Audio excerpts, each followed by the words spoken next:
Well, 2017 was a challenging year. When you play 20 debutants in a year, you're going to be challenged, but you always look at the positive side. It gave a lot of our young guys a chance to experience the intensity at league level, and going into this pre-season, they certainly gained a lot. But you know, we knew we needed some experience, and we were fortunate enough to be able to have a good go at some of the ex-AFL players, plus a few returning players, plus a couple of players from the amateurs, just to give our younger players this experience. So, you know, that doesn't guarantee success, Pete. I've been in the game long enough to know, you know, there's a lot of other things that have got to come together, and you know, we needed to train harder. We need to make sure that we can match it with the best. So, you know, the foundations are there, and it's now being able to try and gel that all together with all the new players. But there's been some really good positive signs in our pre-season games, and we head into the season with a lot of confidence. You recruited very wisely, addressing areas that needed addressing. Ruckman, John Griffin coming back to the club, Jared Jansen, another returning son, but in the ruck particularly. Yeah. John Griffin, what sort of difference can we expect to make? Oh, well, it was just, we're over the moon to get someone like John O'Griffin, and he's a passionate East Fremantle player too. I think the last game he played for East Fremantle was in the losing 2-12 grand final. So he just brings knowledge, experience, passion, and a want for East Fremantle to be successful. So to have him plus the other AFL players, so Cameron Lorsch at 204, he's had a little bit of an injury setback, but once he starts playing in a couple of weeks, he'll add that dimension of tools. We lost Matthew Watson, which was really disappointing from our point of view. Watto was terrific for the club, but he wanted to go home, so you can't fight that. But we also got Jimmy Bristow returning, and Jimmy's 6'4", 6'5". In 2016, had a very good year for East Fremantle. He wanted to travel last year. I think that's the nature of WAFL footy, that players sort of come and go a little bit. But to get him back certainly adds to our big men strength. Alex Housen's also a big man that was on the Dockers list. Had a lot of health issues, but seems to be getting through that at the right end, and so we've actually got some good tools there, Russ, but we also needed that experience through the midfield. So to get a Jansen, to get a Bocourse, to Blaine Bocourse, to get a Nick Commer, a Jordan Snadden, certainly really helped us in that area too. Earl, Perth, a great traditional foundation club in many ways. It's been tough. We all know it's been tough. What have you done during the pre-season that hopefully you start the season on a positive note? Yeah, well, we went hard at recruiting as well, and unfortunately where Robbie came first, we came second a few times, which is frustrating, but I suppose it sort of states where we're at as a club. We're a hard sell. Until we can turn it around, we continue to be a hard sell, but I'm really confident our club demographic at the moment's pretty exciting. We've got a young group who've had taste of it last year. Some of them played pretty good footy in their first year. They're a year older. They've got a real appetite for success, which we haven't necessarily had in the last few years, or my years there anyway. So it's nearly a tipping point, and confidence is going to play a really big part of it, I think, in how far we go, as well as hopefully being injury-free, which was horrendous last year for us. But you know, it's important to get off to a good start, and we got an opportunity against Swans, and they probably eye us as being the same, and a good opportunity to get off to a good start. So it'd be a really good game on Saturday. So yeah, it's really important to get off a good start, as I said, and build on that early success, hopefully. How important is self-belief? A lot of games last year, Perth were in winning positions, but fell away in the second half. Just whether it was a lack of experience or belief, or do you feel that's improved this year? Oh look, yeah, absolutely. Belief's a big part of it, and we've seen probably in our two practice matches, even though they are only practice matches, you take a fair bit of learning out of them. Against Claremont, we were pretty good, and we came over the top late and got a bit lucky, but the belief there that we could win compared to probably last week when we played a very good South Fremantle side, where I don't think the belief was there at all, and that's going to be a challenge going forward from a coaching perspective, but also from a playing perspective to start to generate that belief. And once again, you get a couple of wins early, and that can really build. My experience in footy suggests that you can't put a ceiling on where we're going to go this year. We've certainly got a floor we're on at the moment, so hopefully it's onward and upward. So where do you realistically expect, are there pre-season expectations, or is it just a case of improvement? I'm sure there is, from the board and from some supporters who have been long suffering. From my perspective, I see, I'm probably being a bit harsh on Rob's team, but I think when I say bottom five, are reasonably even. I'm sure they'll improve on their pre-season form, but I think we're a genuine opportunity to be really more than competitive in those games. Obviously the top teams are going to be a real challenge for us, but I'd like to think by the end of the season we'll be a lot closer than we were on the weekend there. Harrow, how's pre-season been, mate, and what are your expectations going to the new one? Pre-season's been fantastic from having a home point of view. So when you think of the board and the Claremont management that a long time ago put the wheels in motion to get a facility like we have now, and the fact that the players have a home now, they have a locker, they have showers, they have a gym, those sort of things have just been fantastic for our pre-season. So, you know, we had the opportunity to have a camp this year, and you could have gone away, but we had it at our facility. So as we evolve with that facility and get the use of it, we'll continue to improve in our processes around it. But we're just rapt to have a home. It is fantastic. So to come in there every night, you can plan a really, really positive experience for the players. You know, so when you think of coaches have a room to be in, conditioning staff have a room to be in, just that whole environment has been great for our pre-season. Expectation-wise, I think, you know, you're in a 9-team competition and 5 play finals. You want to play finals football. So every coach wants to win a premiership. So, you know, that's what we're all trying to do. So there's no timeline on that. It's just hard work and making sure you consistently, I guess, live the behaviours you need to that give you that opportunity. So we're in it the first step for us is to play finals footy, and then you reassess. A couple of useful additions, Kane Mitchell back at the club, Sandover medalist, and Tom Curran, a good recruit. Yeah. A very strong midfield base. Yeah, look, the Claremont philosophy has been, you know, we want to give every kid that comes through our system an opportunity to play at the highest level. So there's a real balance in how you recruit, and so the number one thing you want to do is get your past players back to your football club. That's the first priority. So when Kane Mitchell gives you a call and says, I'm pretty keen to come back, there's a fair bit of excitement around the place. He's been a legend of the football club. He's gone off and done great things at the AFL. He's come back. He's just been a great role model for everyone. So he digs in straight away. And Tom Curran. So basically we felt like with the young group we had, leadership was really important. We feel like we've added 2 captains. So Tom Curran has captained at Sandringham in the VFL. He's been an AFL listed player. So those 2 blokes have come in and brought some habits which our young blokes are really starting to gravitate to. So it's how you prepare in the gym, it's how you eat, all those things, how you train. You know, when you're talking about a Tom Curran with skin folds of 29 and what he's done to show blokes what preparation is all about, we believe that's going to hold us in really good stead as a foundation for our future group of players, where we've got 25 or 30 blokes that are under 21. Darren, Kane took a year off, backpacking, I think, North America. Yep. Has he come back refreshed? Obviously the stint at Port Adelaide had some mixed results, but do you feel that he's come back with a pretty good mindset to come into it? Yeah, absolutely. Like, you know, for all of us that have been involved in footy, for players that go to an AFL system and they give everything to it and then they finish up coming out that back door, there's a lot of work that needs to be done with those players post their careers, and I know we're fully aware of that with the AFLPA, etc. Kane just wanted to get away from it all. He just wanted to go, take his time away from football, reassess where he's at and live his life with his fiancée, and he's gone away and done that, and he's come back and he's got an absolute passion for the game again. So we're rapt to be able to get him in that state of mind. He's come back and he's just, like I said, he's just setting an example for everyone, and loving his footy, and that's the key. You know, we're a WAFL competition that want to play with an amateur heart still, and so hopefully we can provide that opportunity. Darren, you add some AFL quality players, Tom Curran, Kane Mitchell, you lost a few.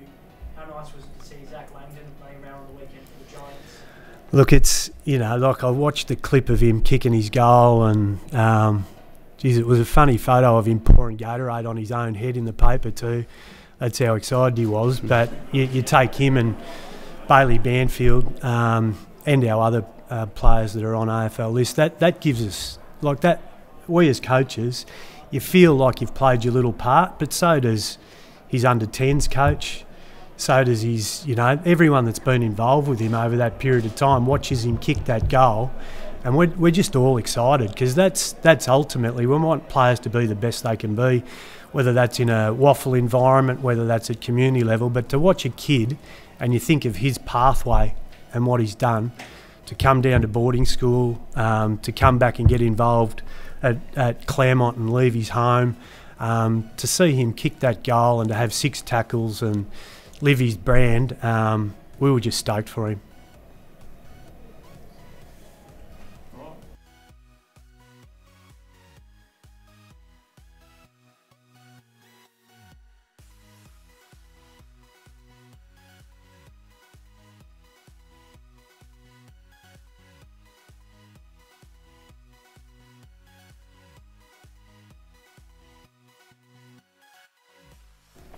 Well, Adam, can I start with a question on Reece Palmer, who I believe picked up quite a serious injury at the weekend. Where's he at in terms of playing on Saturday? Yeah, it looked pretty nasty at the time, didn't it, Russ? He rolled his ankle. I think it's the first time he's ever rolled an ankle, so it was a bit of a shock of actually how bad it was. So by the end of the game, he was actually walking on it, iced it up, he's right to go, so he'll play this week.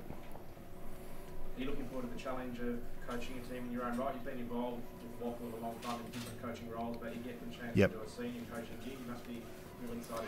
Yeah, excited. A bit humbled as well, I guess. A little bit nervous too. But it was a goal, I guess, when I finished playing to coach my own WAFL side. So yeah, I'm really, really looking forward to it, especially with a club like Swan Districts. So what's your biggest challenge in year one? There'll be a few. But Yeah. One that you'd like to say, that's a challenge and I basically did it. Oh, managing the 55 to 60 different personalities of fully grown men plus staff. That's probably the biggest challenge I've found so far. Getting guys to buy in and managing those personalities, yeah. But I think we're almost there, absolutely. Guys are really enjoying the pre-season. Do you sort of tell some of the young boys and look at some of the AFL stars, particularly with the Eagles and the Dockers, the likes of Walsall and that, and say, you know, these guys started at this club, this is where you could possibly end up one day, because it's produced a pretty good production line. Yeah, well, since my time in WA, there'd be 30 plus draftees come through the Colts and senior program, so there's a huge talent base in our zone. It's just about harnessing that talent and getting them to commit fully to this program and to WAFL footy, and the sky's the limit for a lot of those guys, yeah. Just back to Reece again, what sort of a difference can he make, and you're quite confident that he'll play on Saturday? Yeah, I'm confident he'll play, Russ. He's just got to get through Thursday night training, the captain's run, and he'll be selected. I think he's earned that. So, look, influence on the field, I think he'll be a very, very good WAFL midfielder. Off the field's the big area. Seeing him around our young group, because we do have a top-end talent of 10 to 12 that are good senior WAFL players, but then our squad's pretty young. A lot of guys sort of 23, 24 and under. His influence with them about training habits, extras, building confidence in those guys, that's been the biggest influence I've seen so far. Luke, it's a big day for East Perth on Friday with the reunion of the 78 Premiership side. A lot of them will come back 40 years on, even some members of 58. You know, how do you handle that? I know the Webster name is synonymous with East Perth, but some of the young boys that will be playing with East Perth wouldn't have known about these players. Do you try and embrace that occasion as you lead into the game on Friday? Yeah, definitely.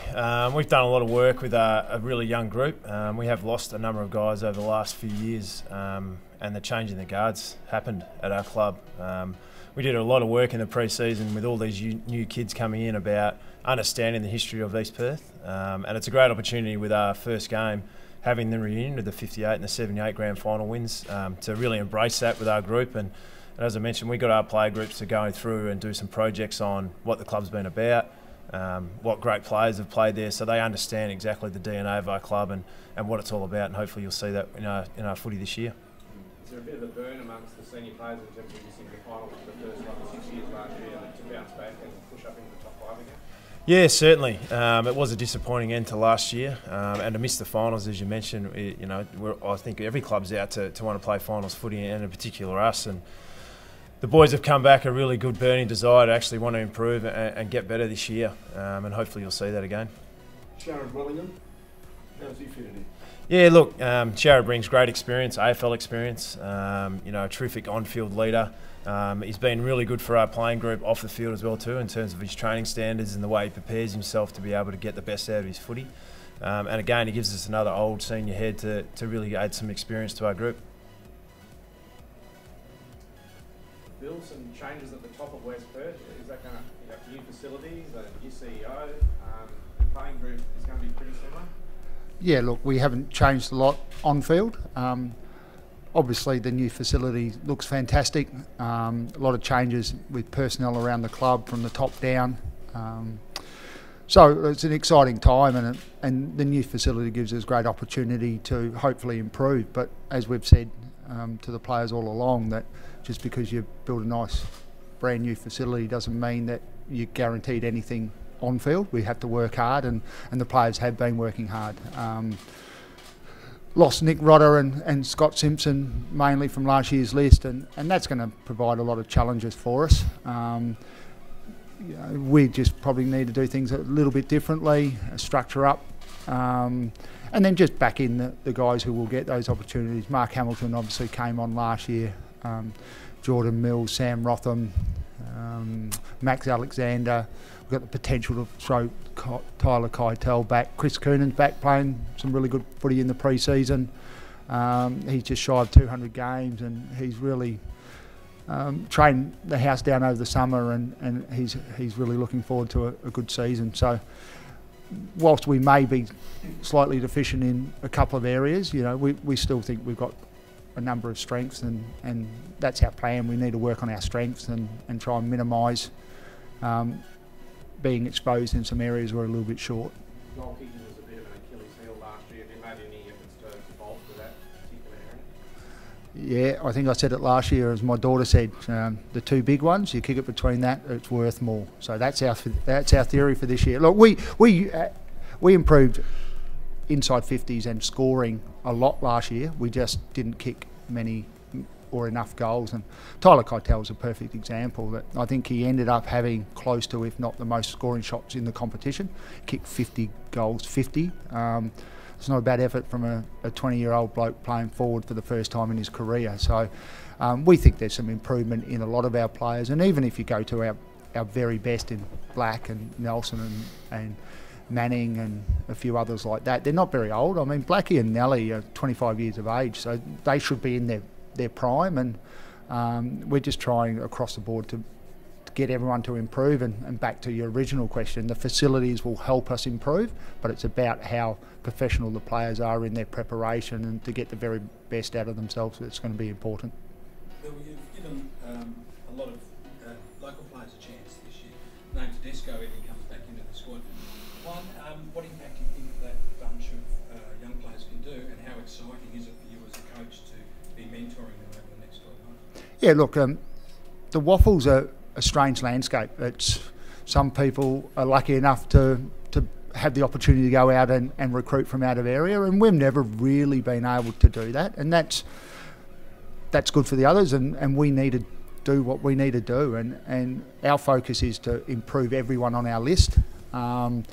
We've got some fantastic young players, and we've had a really good record of improving them to be, elite players within the competition. And you're right, Liam Tedesco, State 16s a couple of years ago, probably not dissimilar to a lot of young guys, was a little disenchanted with WAFL footy, didn't know where he was going, wanted to go and play some community footy with his mates. He's a real bull.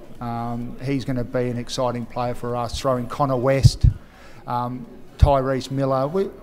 For a club that doesn't get a lot of success through the Colts, we have a really good strike rate with our local talent, and sometimes out of our control. We have to do that, but as coaches, we need to be looking to improve every player on our list, and whether they be local or recruits, it's no different. And our lot is we generally play a lot of locals, so we just need to be good at doing what we do. Adam, before you go, Hey Ross. Ricky Carey's gone. Your leading goal kicker for the last 2 years. I think Yep. 43 goals last year. Yep. What have you got installed to replace those? A bit like Bill, we want more inside 50s. I think we're really low looking at the stats last year with our inside 50 count, so we'll try and play a bit more of a territory game, I guess, and get more repeat entries and more scores that way. We've got a young guy, he's not too young anymore, he's played 128 games of reserves footy, basically, and Stephen Whittick. So maybe it's a chance for a guy like him to stand up. We've also got a Tony Knott, who's been terrific in defence for the last few years, but can go forward.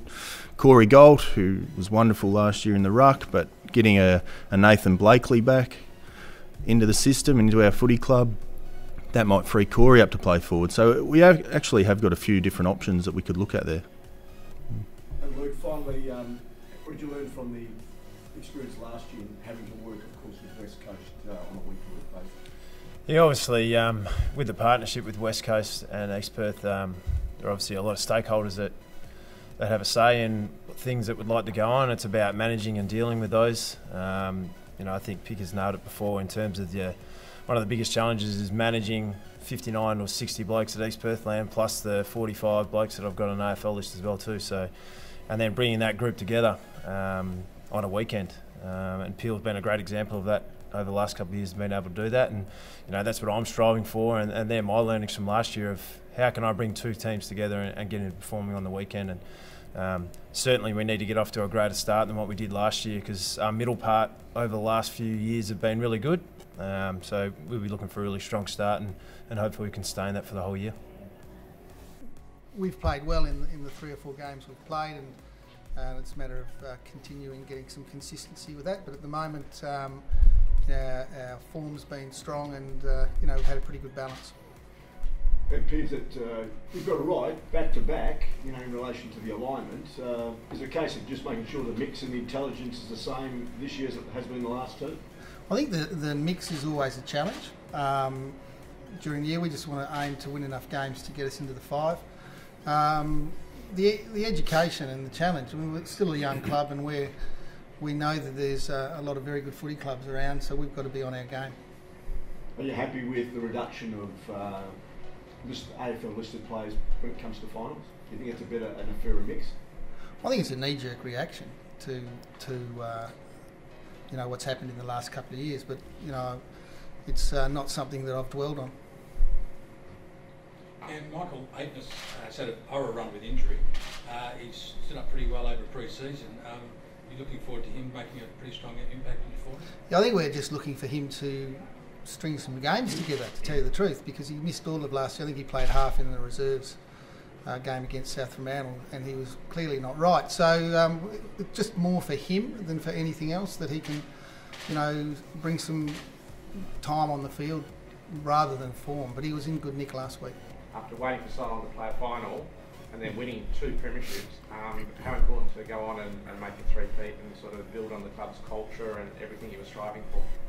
I don't know if it's necessarily important to strive for a three-peat. We're really proud to have won the last 2, and whatever occurs this year will only occur through hard work. So it's not something that we have spent, or I have spent, a lot of time on. It's more, get everything weekly right, and then bring whoever we've got on the weekend together and put our best foot forward. Jared, how have you seen the last couple of years being on the receiving end? Yeah, obviously disappointed after 2 long years, but look, in retrospect, last year, we learned a lot in the space of 2 weeks, from our second semi to the grand final, and we walked away licking our wounds, but we felt that it was an opportunity that we lost. If you look at all statistics, we controlled in all areas, but unfortunately, poor football comes from poor shot on goals, and we just couldn't kick straight. But what it did, looking back on it, is show our guys that how good they can be, regardless of who they're playing, and how they can adapt within the space of 2 weeks and change the game to obviously try and play on our terms. And that's the thing I'm proud of the most. And we had a reserve side win a premiership. So the obviously the strength there within our group for those players to sort of step up and hopefully be a part of the league side is important to us this year. Sorry, before we speak about it, so can I ask you this question? Cam says it's a knee-jerk reaction to trim it back to 12 for finals. Do you think it's a better result? Look, at the end of the day, yeah, look, knee-jerk, I don't know. In terms of fairness to the competition, not just, I suppose, about us because we've been there. But look, the qualifications changed. I think that was probably the important part. But as we know, if the rule states is that if the AFL teams are in the finals, as they can during there, they can play as many players as they want. So the 12 players in finals, it probably won't mean much if both AFL clubs are there. But knee-jerk reaction, I disagree. I think it's the competition looking to evolve and looking to adapt as they move forward. Zach Clark having a ruckman at the club this year, which you really haven't had the last couple of years. What sort of difference is that going to make? One, he's bringing a wealth of experience, played over 100 AFL games. Yeah, look, he's a ruckman that we haven't, a recognised ruckman that we've struggled to have with our younger fellas. Unfortunately, our younger fellas have been injured when we look for them to step up. So yeah, look, he's experienced as an AFL player, ruckman, teaching our young fellas, and doesn't mean that it's going to be the difference to us around the midfield, because our midfield's been strong over the last sort of 4 to 5 years anyway. But yeah, it's another, I suppose, added piece of the puzzle for us. The forward line, after losing Liam Ryan and Liam Baker, the two Liams, there's going to be some changes there, obviously. Cole Halligan, is he? Yeah. The exciting thing is the players get to step up, and you know, as we found out last year, and I've probably the last couple of years, is that you can't be relying on one player. And Liam kicked 78 goals or 80 goals, and credit to him because he really developed his game, and now we see him playing AFL, which is fantastic for our footy club to see him go on. But yeah, look, we look to other people to step up. Reece Waters comes back to us. Cole Halligan's done a full pre-season, probably in the best shape he's been in the whole time I've been coaching him. So yeah, we've got to spread the load and look for other avenues. But once again, it's about another season rolls in, and we've got to give other guys opportunities. Having Kyle Horsley back again for another year at the club, you might have been thinking about retiring, but just having him back on board is going to make a massive difference. Yeah, we know how good Kyle Horsley is as a player, but you know his leadership qualities on and off the field, what sets him apart from the rest, I believe, in terms of what he does for our footy club. You know, he's well respected. You know, he drives the group along with, you know, your Clancy Wheelers, your Brad Stevensons, you know, just the name of Chris Phelan's. They were the guys that were probably thinking about it. They still feel like they've got some football left in them, and you know, they're really driving the group over the summer and into 2018. Jared, it's a bit of a new group this year. You had a large player turnover. How have the boys responded? I know you've got a few back who have been at the club, but how have they all gelled, most importantly, over the summer? Yeah, well, look, that's just, I suppose, from season to season, you're getting players leave for various reasons. We had, I think it was 9 or 10 from our reserves grand final team leave. So yeah, we've had 4 new players come in Ben Newton, Zach Clark, Josh DeLuca, obviously a Subi boy, and comes back to us, which we're proud. And you know, so we look at those players as well. Drew Rowe obviously comes to us, but yeah, it's the young fellas that have been playing the Colts. Our Colts had a pretty good year last year. They're transitioning into our league program. So yeah, look, the synergy has been pretty good from all those players. The one thing that we ask of our players is that they really buy in to the culture of what we're about, and we feel that they've had a good summer, and yeah, and the young fellas coming through are going to get opportunities, as guys will get opportunities this week. Jared, Russell mentioned Zach Clark. With him in the side, does it free up Lachlan Delahunty and Clancy Wheeler to do other things as such versatile players for you? Yeah, well, even last year we tried to stay away from rucking those two players early on, just to preserve them, because they aren't recognised ruckmans, but they're your sort of second and third sort of go at it. And yeah, look, if you ask Lachlan Delahunty, he'll disagree. I know where he wants to be, but look, it gives us, I suppose, maybe a couple more avenues to goals. Gives us a bit of flexibility, you know, for 2018. But yeah, look, those guys will go on the ruck. But yeah, look, it's all about versatility that we're looking for. That it's small improvement from our players this year. Todd, you had a pretty good year last year, after all. But you know, Sandover medalist, and at times South were considered the front runners during the course of the season. What do you need to do to get over the top of these two this year? Oh, look, I think the big one is the last 2 years we've been able to get some finals into some players. We didn't really have anyone at the club that had played any finals at that time. So last year we certainly think we improved. You know, the 2 finals that we lost 15 minutes into the last quarter within 15 points, so we were still right in the game, whereas the year before we're probably well beaten. So we've identified a few areas. We've got a really good core group of young players. You know, last year's reserves team had a fantastic year, didn't win the grand final, but you know, the majority of the year probably had 14 guys that had graduated from the Colts the year before, so they're pretty young. And we've got that core group of younger guys, Dragovic, Florenka, Donaldson, and there's probably 3 or 4 others that have played a little bit of league footy the last couple of years. We think they've had really big summers and now are in a really good position to put real pressure on the so-called guys that have been established the last few years. So we think we got better last year. Obviously, we need to get better and play better for longer in the games that matter. So, you know, we think some leadership will help with that. And we make no apologies that Nick Subban was the one that we wanted to get into the club when he became available, and we're super rapt to have him, and he's had a great impact already. Seemingly, Tim Kelly was enormous for you last year. How are you going to replace him? Oh, look, I don't think you ever replace him because, you know, the attributes that he brought to the team, probably only he can. So, look, it was fantastic to sit back on Sunday and watch him go about it in his first AFL game. So, look, we think Nick comes back. Obviously, he's a midfielder that can also play back. And then Dragovic, Florenka, the younger guys will come in as well. Jared Parry, who hasn't played for 2 years, coming back from you know, multiple knee reconstructions, hasn't missed a beat, and he's in good shape too. So, look, we'll try and cover him with the group rather than replace the individual. You mentioned finals experience and Premiership experience. Nick Subban has played in Premierships with Claremont and Peels. Something of a good luck charm perhaps, but that experience is going to help rub off on your boys. Yeah, and he's just such a fantastic person. You know, having had a little bit to do with him early on when he first moved to Perth, you know, he's a great person first, and super smart with how he reads the game, and really composed. So, look, he'll bring on-ground leadership to us, which we think can help. And yeah, we look forward to seeing him get out there, but he's been great with everything he's done so far for us. Todd, a lot of us were surprised Hayden Sloit didn't get another crack at AFL, and naturally he would have been disappointed, but how's his approach been over the summer? Oh, look, he had a fantastic year, there's no doubt about that, but I think even probably he was probably more realistic with he needed a bit of luck to get another chance when you get to that stage, and like, we would have loved to have seen him get an opportunity, because I've got no doubt that he would be playing and could have an impact with a number of clubs, the same as probably that Tim has on the weekend, but unfortunately he didn't get the opportunity. So look, we gave him a little bit of time off post the draft, because obviously he trained all the way through, and from the moment he's come back in, he's probably grown more with his leadership, and certainly trained just as hard this year, if not harder than he did last year. So his attitude's been great, so you know, we fully expect him to be a key player for us again. Just a line from yourself, Todd and Jared, on why you think your clubs can stop this Peel 3P? Well, look, I think it's less about them and more about us, really. You know, I think we're in really good shape. We think we can compete with anyone when we're at our best. I think with the qualification changes that have been made, I think it probably just makes it a bit more even. You know, if you look across the other competitions across Australia, I think, you know, we're probably a bit more aligned with what everyone else is doing now, and it's probably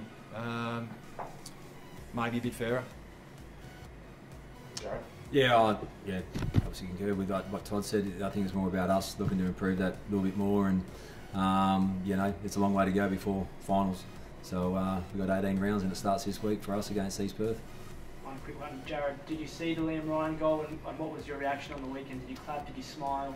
I was like a proud father, to be honest. I was there with my whole family. You know, I've had a big investment with Liam over the last couple of years, and you know, yeah, I was very proud to see him get the opportunity at AFL level. He still looks like he's playing within himself. You know, having spoken to his granddad at half time, if you could just call him at half time and say, mate, just start going for it a bit more. But it's just fantastic to see him playing at the highest level from he's come so far, and yeah, hopefully we'll see some more exciting times from him.